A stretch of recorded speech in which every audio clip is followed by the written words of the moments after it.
Kawasaki KD80, just kick it.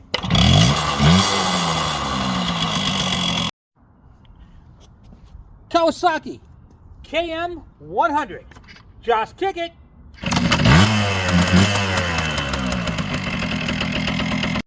Kawasaki KE100, just kick it.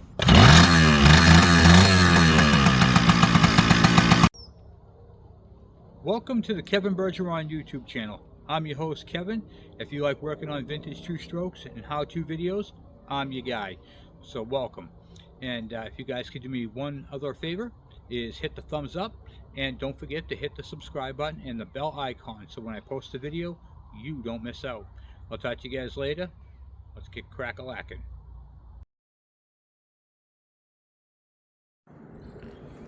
Hey YouTube, how you guys doing today? Kevin here, coming back at you with another video. So after we got done the last video, I had pulled the cylinder completely off because the piston didn't quite seem right, like the way it felt. Okay, I could turn the engine over, it felt good. I could hold it down with the finger and it would turn over. But I want to talk to you guys about that, because when I took my finger off of it, only when the piston was down in the cylinder did the cylinder move up and down. Now the whole cylinder, when you have an engine torn apart like this, and you can see all four studs, when you crank over the engine, if the rings are good, the piston and the jug will move up the studs. If the cylinder does not, or it only moves part way, that means that the rings are stuck. Okay, and you can see, you want to see something cool? Look at this. I don't know if you can see it or not. Right, see this hole right there? Right here, I'll show you.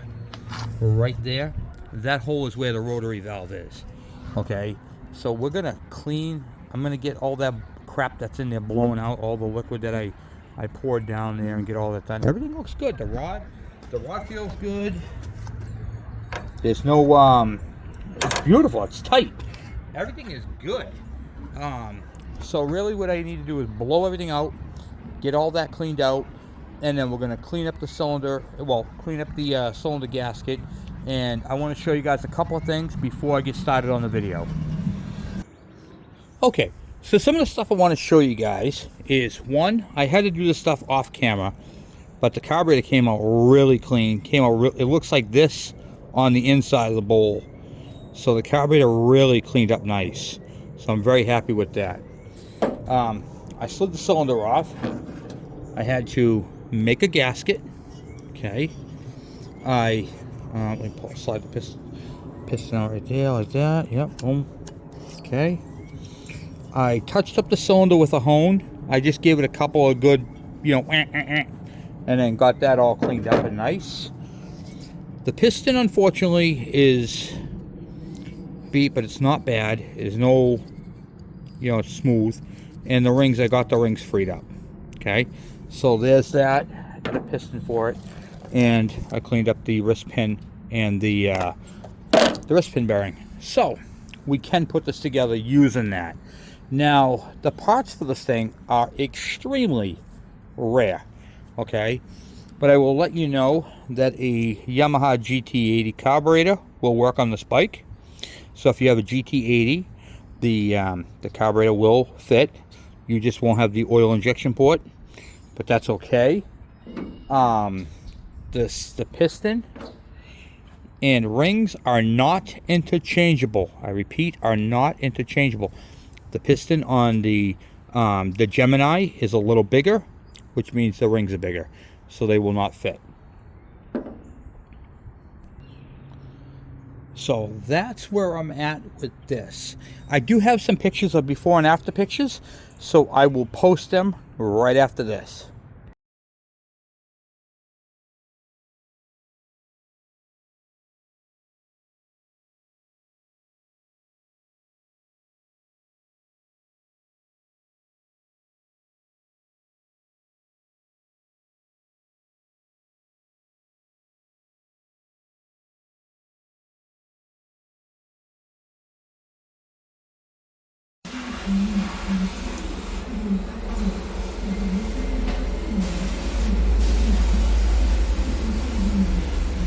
Came out pretty clean.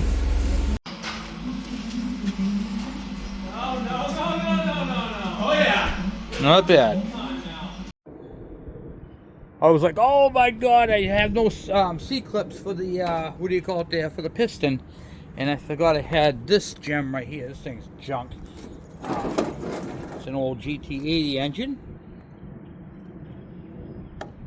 But it's got the good clips I need. I need the one that has the hook on it. You see that right there with the hook? Okay, and the reason why I need that, and I can't use the regular C style, is because on this piston, see how there's no groove to pop it out? So once you put the C one in there, the regular one without the little piece to take it out, you'll never get that out of there.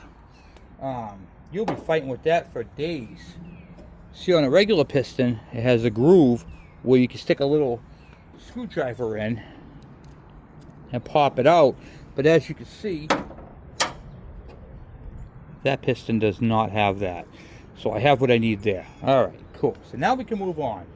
Because I was like, oh my god, I had to literally, when I got the other one up, I had to twist it. I used to apply the needle nose on that clip, and I had to bend it so bad. It was awful. So anyway, guys, let's continue. Okay, so I put a little silicone, which of course my arthritis is acting up, so I got a little extra on there, so I just had to wipe out some of that. See what I'm working on right now. I put a little bit on that on the base, and then the gasket, the homemade gasket I made. I just wanted to have a nice little bit of any imperfections in the casting. There was a few. And then you want to get out as much RTD as possible, because you don't want this going through the engine. You don't want it getting stuck in rings. You don't want it blocking ports.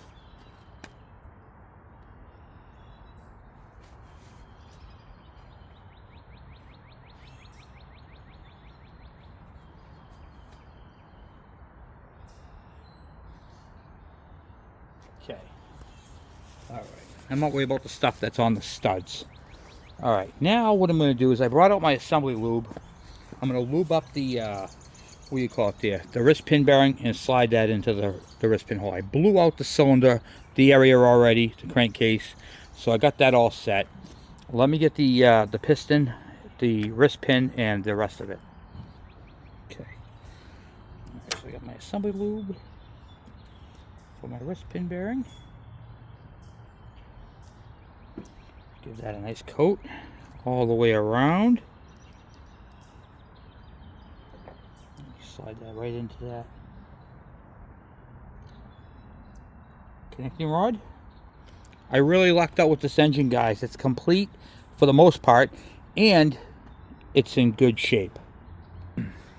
Okay, so what I did was I installed, oh, there it is, one of the clips on this side right here, and then see the arrow? That faces the exhaust. Then on the piston rings, you can just see how they lock in, and then I clock them.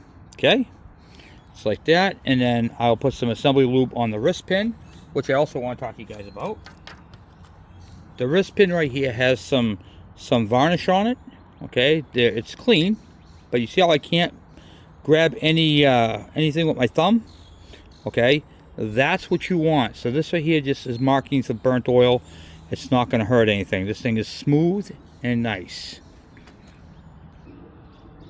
Okay, so now I have the wrist pin and the wrist pin bearing.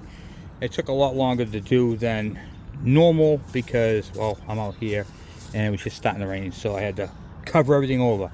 So now I have the wrist pin bearing, and both clips on both sides of the piston. When you do these, you want to make sure that they don't protrude past it, and you want to make sure they're into the groove. One good way of seeing if they're into the groove, after you install them, try rotating them in the groove. It actually helps. If there's any imperfections in there, you'll feel it. It should be smooth, but if it's not, then you got to take it out and use a pick and clean it out. Okay, so now I have to let this bike down because this bar is in my way. All right. Now, what I'm going to do is slide the cylinder over that.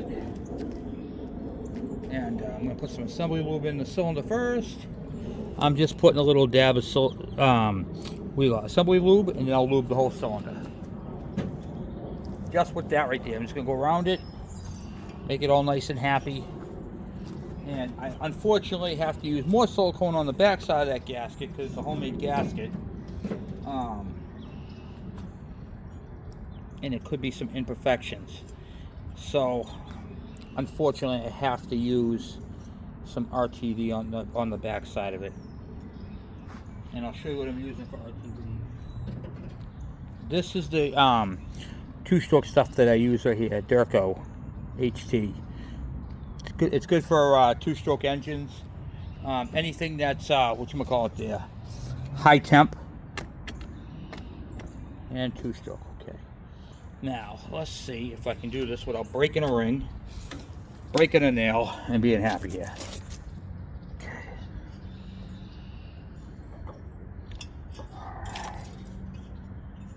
Of course, this bar is in the way.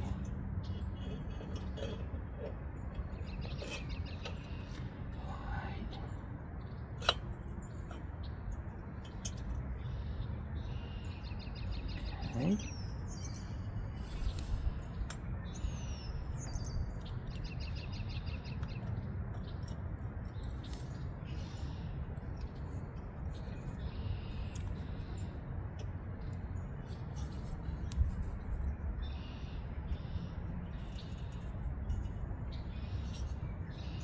Definitely trying not to break a ring here, but it's very difficult because of where the bike is. Okay, like that. I'm just going to lay the bike right over so I don't have the pressures of the cylinder. There we go. Well, that's one way of doing it. Okay, hold on a second.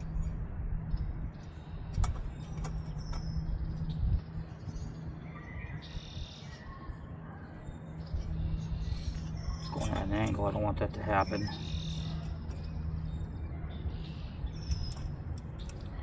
I'll tell you, very tight tolerances on this motor. I don't want to break a ring, so I gotta slide it back up, make sure they're into their grooves where their locating pins are. Yep, that one is. And the bottom one lines up right there.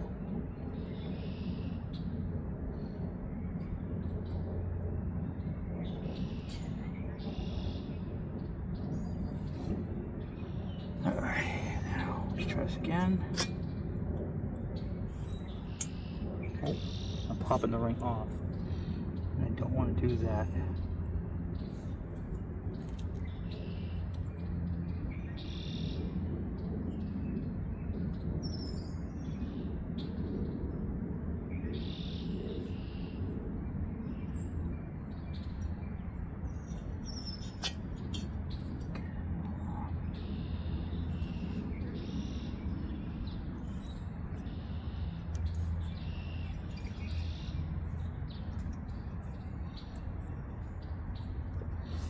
Alright, have to give me a couple of minutes. I'm gonna have to fight with this one. Okay, so the piston rings kept popping out, so I had to basically massage them around the sides, and now it's through. Now, it should go into my gasket that I made, no problem. Yep, just like that, and then go all the way down. Okay. Alright, let me check the other side here, make sure everything's happy, and get all that extra silicone off the studs. Okay. Alright. Boom, boom, boom, take a rag.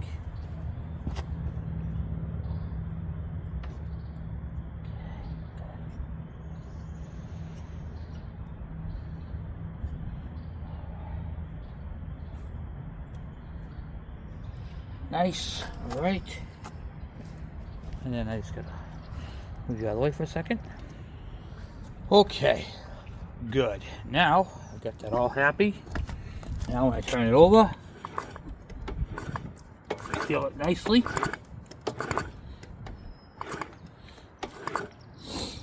And that's it for right now, guys. Looks like we're about ready to get a storm, so I'm going to end it here. I know it's kind of chaotic. It's kind of a nightmare when you're working on these old ones where there is absolutely no parts available. I've checked eBay. I've checked online. Nobody's got these bikes. These things are just gone. That's it. There's just a hidden memory right there. So I had to fabricate a gasket, but I'm going to keep looking because obviously there is some parts out there. We just got to find them. So, okay. So now, the head gasket. I know it looks like brand new, but it's not. It's a copper gasket spray that I spray over this by Permatex. It's excellent for these bikes. Helps them seal them up.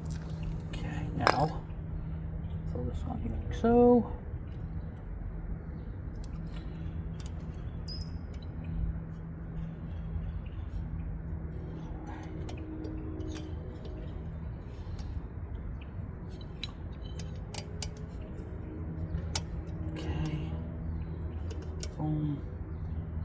Some of these are hard to get on, but I'm going to show you a trick to taking care of that problem.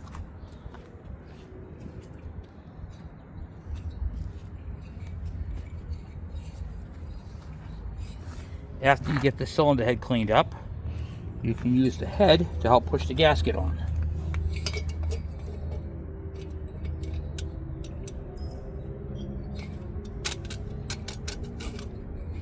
Just like that.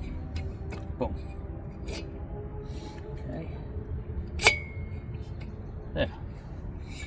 Just like that. Everything looks good. Of course, I got the head upside down. The curved part right here, there's actually two parts to this, but there's a space right here. I believe, whoop, right here. I believe this goes down.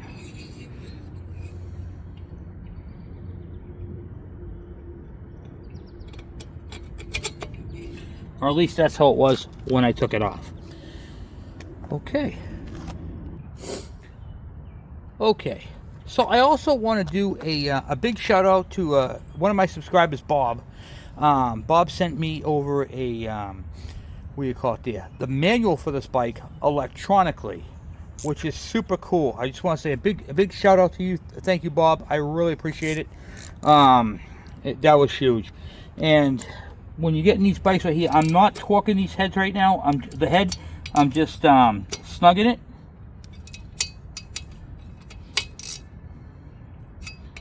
Kind of just want to make it even and happy. And now that it's even and happy, I'm going to throw a compression gauge on it and see if we have any compression at all, because the rings didn't look all that great. And so, see how it turns over? Well, it definitely feels smooth. So let's throw a compression tester on it and see what we get.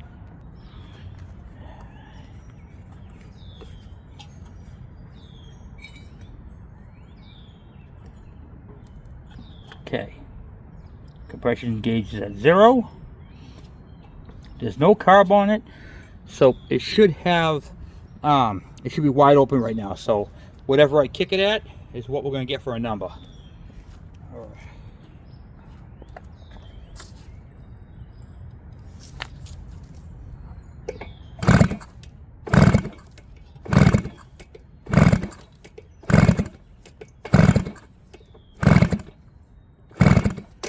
Okay, now, let's take a peek. Let's see what the number is. Hopefully it's a good one, guys. Hopefully it's a good one. Begin, see what we get. We're at 100 PSI, just over. Like 105. Guys, 120 is kind of where you're going to be at, but don't forget, this thing has been sitting for a very long time. I got 105 PSI out of that thing. That's pretty darn good. All right, cool beans. Wow, 105. That's pretty good. That's on a wet cylinder too. So that's good. I'd like to see 120, but I think as it runs, it'll all come back online. That's good. That's good. And that's without torquing the head. That's just snugging it up. So, yeah. I should just drop down when you get that. Okay, perfect. All right. So now, guys, we have a viable engine. That's not bad. Okay, so we have 105 psi on the whatchamacallit there, the doohickey thingamajiggy thingy what's it, which is the cylinder. And so now let's move on to the next thing. Let's see if this magneto can magneto. I'm going to pull the fuel tank off and I'll be right back. Okay. Off there, boom, boom, boom. Same size on these. Yep. Both there.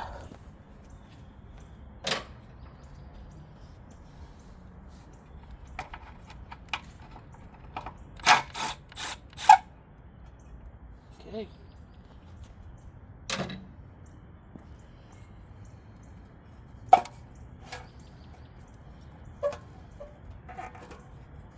Okay. Beautiful, beautiful, beautiful. Okay, now we need this black wire right here, disconnected from here. Okay, so there's our black coil wire. We're going to take that black coil wire that we just removed.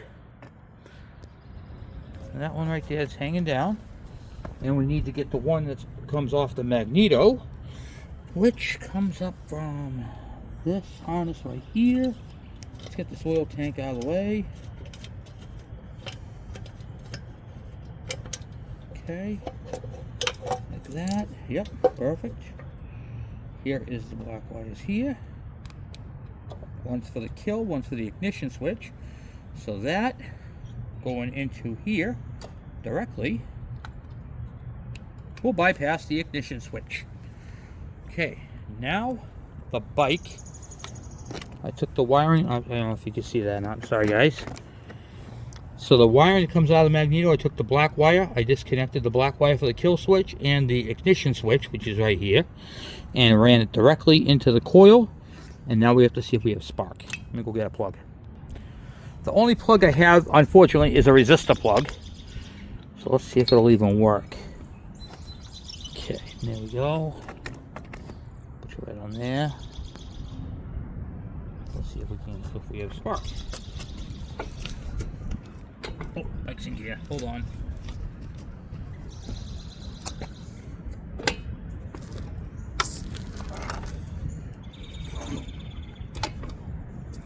Okay, now.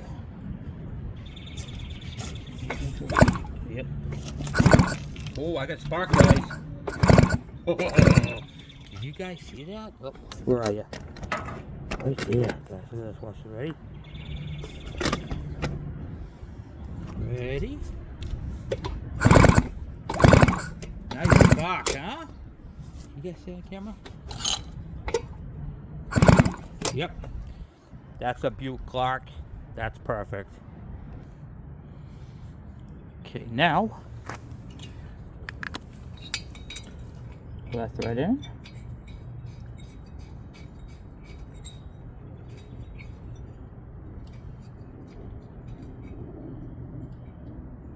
Okay, by hand.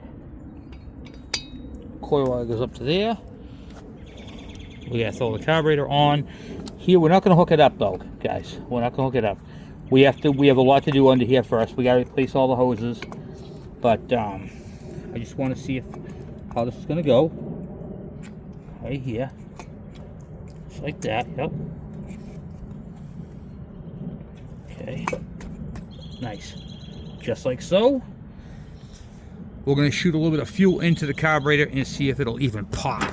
But I got to get a screwdriver and tighten down that carb real quick, because we don't want that thing to bang off, you know what I mean? Screw is right in this hole here. Oh, where is it? We're going to have to go ahead and put all that back together correctly after, but I got holes to tap and all that type of stuff. Okay, good. That ain't going anywhere.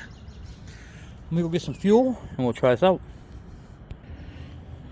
Okay, so what I'm looking for here is just to see if this thing is going to kick.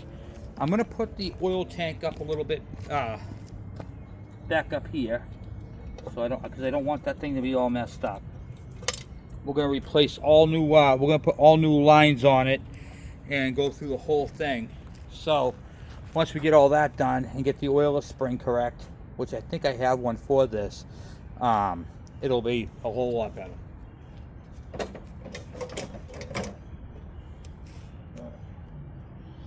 Let me grab some fuel. So mix. Okay. Let's see if that's gonna do anything. Ah! It popped. It fired off. First kick. Boom. Okay, now I'm using 2-stroke mix, guys.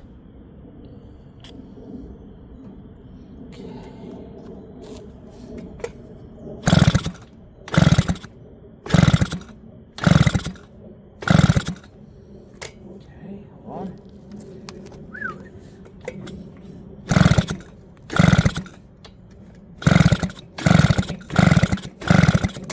Okay. I can still feel the compression, but I might have fouled out the plug. Yeah, I think I might have fouled out the plug.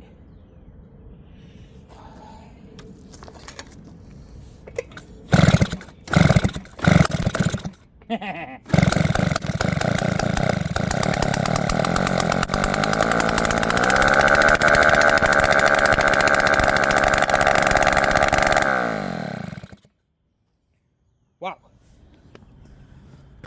I would say that right there is a success. Don't want to keep it running too long because you could burn it up, not having an exhaust on it. But ladies and gentlemen, this bike just fired off. I am over the moon excited. Okay, now we got a few things to do. I am excited, guys. That's awesome. I just slid the air filter up. This is on the back side. This is the front side right here where the intake is. Think that's going to be a hard air filter to find, huh? Oh my God. And that slides right through it. There's a cap on each side. I got the other cap for the other side.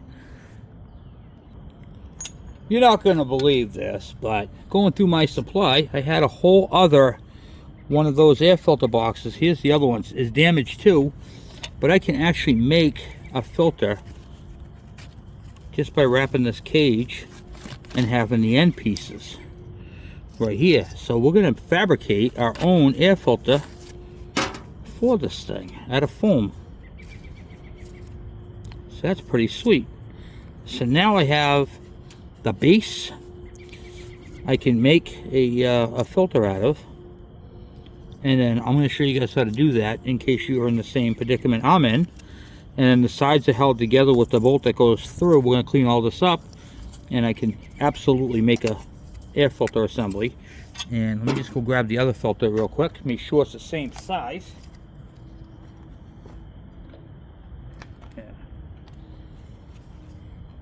Yep, it is. There you go, right there. Oh, where are you? Let me shrink you guys down for a second. There you go. Okay. So, same size. I got extra caps. So, we are good. So, making an air filter is not going to be an issue for this bike. Yeah, we're going to have some stuff to do to it, but I don't see this being a problem. Alright, guys. Well, I'm going to finish off the video here. I'm hearing thunder in the distance, and I'm going to pick up all this stuff. So we have another one that's breathing life again. Now we have a lot of work to do to it. So earlier the bike had tipped over, but it caught the Kickstarter right here on the edge of the table, which I was lucky. Whenever you're doing these type of bikes, you got to be careful. I should have been more careful. Underneath where the kickstand mount is, that's all loose. That's all on that bar that goes up and over. So I'm gonna actually throw those bolts in real quick, and when I get off camera. But I just wanted to, you know, let you guys know, whenever you're doing something like that, be extra careful with these vintage bikes. I should have been a little bit more careful, so that's bad on me. But anyway, guys, I want to say thank you for watching. Thank you for hanging out. Thank you for subscribing and hanging out with me. This is awesome. So that was a first start on this Gemini that was seized up. Oh, and I want to show you guys a cool tool before I go that I used to unseize the rings. So once I got the this is another piston right here. It's a Wiseco. Let me show you real quick. So once I got I worked the groove out with a pick. See, these are called spoons. Okay, these are small. These are offset and they're straight. Okay, and I was literally able to get I got with the pick up high enough where I could get a spoon under the ring. Okay, so see if I can hold on one second.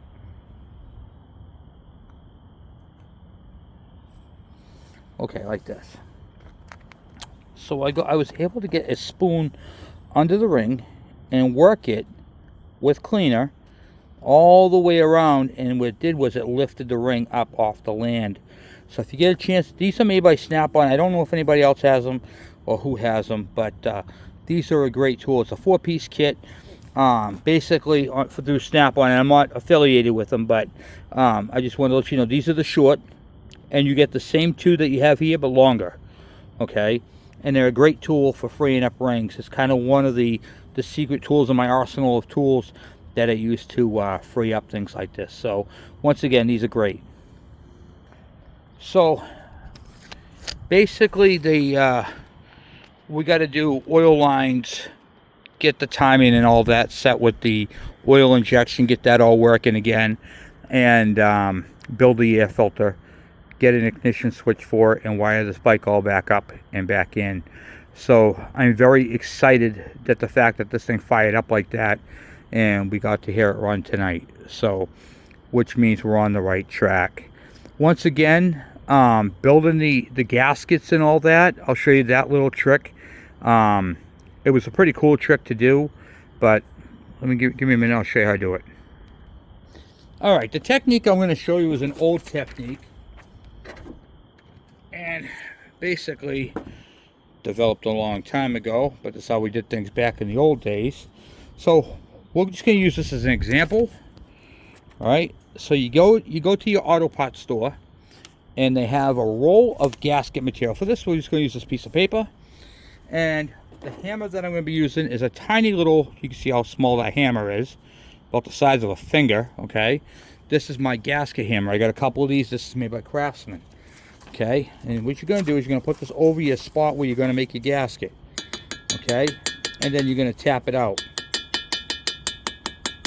Now I'm not hurting the cylinder by doing this, but you'll see I'm just going to do the cylinder part itself, but you can do the bolt holes and everything. You see how the circle is starting to show?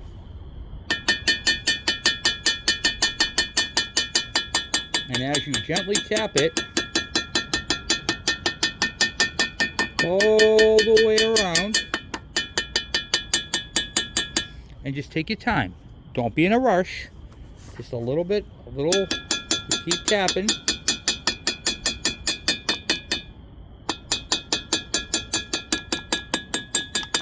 Just like so.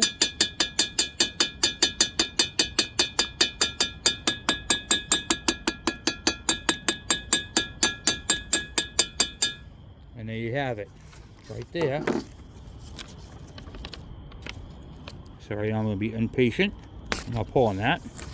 And there you go. There's your cylinder hole right there.